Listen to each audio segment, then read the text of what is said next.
as we continue to explore the very real issues around self-esteem, we're going to discuss how to focus on your strengths rather than your weaknesses.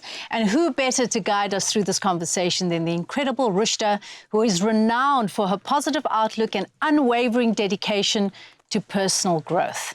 Welcome back, Rushda. Thanks for having me. How long have you been in, when I say the industry, I mean like online for the public to see what your life and style is all about? I think maybe 14 years without giving my age away. So I think it's wonderful that we're speaking to you about strengths and weaknesses, because I'm sure that during these nearly 2 decades, you've navigated strengths and weaknesses in how you show up. Yeah, loads of times, loads of instances.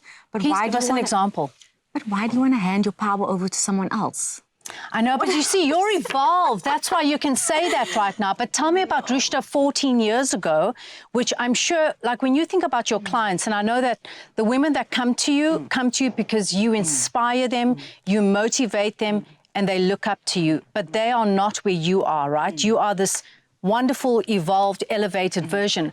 What advice do you give to someone who doesn't have the kind of confidence that you do? So I think first and foremost, you need to look within yourself. You need to focus on what you think that you might be lacking and work on that. You know, you've got to show up every day for yourself. Do whatever it takes, no matter how rotten you're feeling. I'm not saying pretend and lie and fake it every day, but there are little things that you do for yourself that make you just feel a little bit better. You know? And every day you just show up like her. Every day you show up like her, and eventually people they turn around, they gravitate towards you, and the people that you need in your life will find you. It's no longer like, oh, you need a man. Oh, no, a man needs me, you know? Or sometimes some people are so focused in their career, they lack other areas, and they feel they can't connect with people. You know, I feel that success can be lonely as well. And apart from things happen in stages, and you've got to allow that to happen organically for yourself. You can't force situations and things. And another thing that I feel that a lot of women in today's day, they don't understand boundaries. They don't understand. It's not about feminism and equality. It's about respect. And so many times, if you don't respect yourself and you put yourself forward, you have this negative self-talk, people can hear you. Your body can hear you. If I'm talking about myself in a negative way, my body can hear me. And how is it going to respond? How are people around you? How is your partner? How are your kids going to respond to you if you carry on with this negative narrative and rhetoric all the time, you know?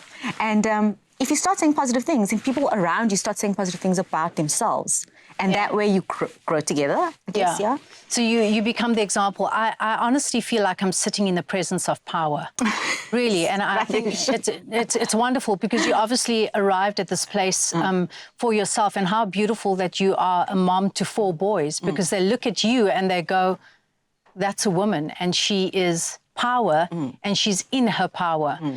I want to take us back to what you do for a living in terms of encouraging women. You know, so much of our low self-esteem and damaged, shameful thoughts about ourselves come from food, and they come from body image. And so I would guess that some people that come to you are not feeling their greatest, right? And they probably don't have the healthiest relationship with food, let alone the healthiest relationship with their bodies. How do you talk them through that journey? Because they look at you and they're like, I want to be you. Look, it's nice to have an end goal in mind, but remember, we are all different. I'm not saying, I mean, if you look at me, you wouldn't say, I'm a fitness bunny, I don't have like big shoulders, I'm not, you know, overly muscular. Wellness looks different on everyone. And what I want for my body is different to what someone else wants for their body, and that's okay. So your journey is your journey, and every day you need to enjoy it. You can't punish yourself by going to gym. You can't restrict yourself and punish yourself by eating a healthy meal. You should always be celebrating yourself. So I changed the conversation I have with the women that I trained in my gym. I would often have those positive nuggets all the time, you know, and also let's just laugh about it, because why is this so serious? You know, you're gymming, like it's relax, you know, not everything, you don't have to perform. You don't have to be on all the time. Yes, and a lot of the times women are very competitive. And in my space... Why are we? I don't know what it is. It's that childhood. And, you know, you were saying body image and food. Your relationship and I said, no. It's your childhood. Yeah. It's the conversations you had at the dinner table. It's the things your mother told you. It's the things your aunt told your mother. It's what your granny told your mother. It's the things your dad said. You know, what the uncles are saying. It's your childhood. And those are the things that people... What is the thing that's most accessible to many people for them to cope, and it's food. So I know that you're really strong and that you really evolved in terms of knowing what belongs to other people and what's your stuff. But the truth is that we naturally speaking as human beings, we're wired to focus on the complaints instead of the compliments. When that happens, how do you distance yourself and go, this is not my stuff? Like, what is that thought process for you? Do you go and you work out because you love yourself? What do you do? What are the practical things, the tangible things that you do to make yourself feel good or to know that's not your stuff, that's their stuff? It's so difficult for me to answer this because I'm not touched by it any longer, you know.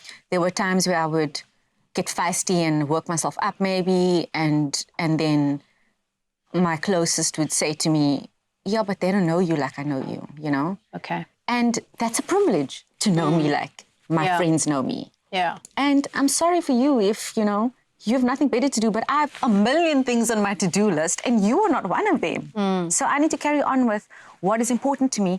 And you know what? My kids are a lot of my, you know? Your will. They smile. I need to wrap it up.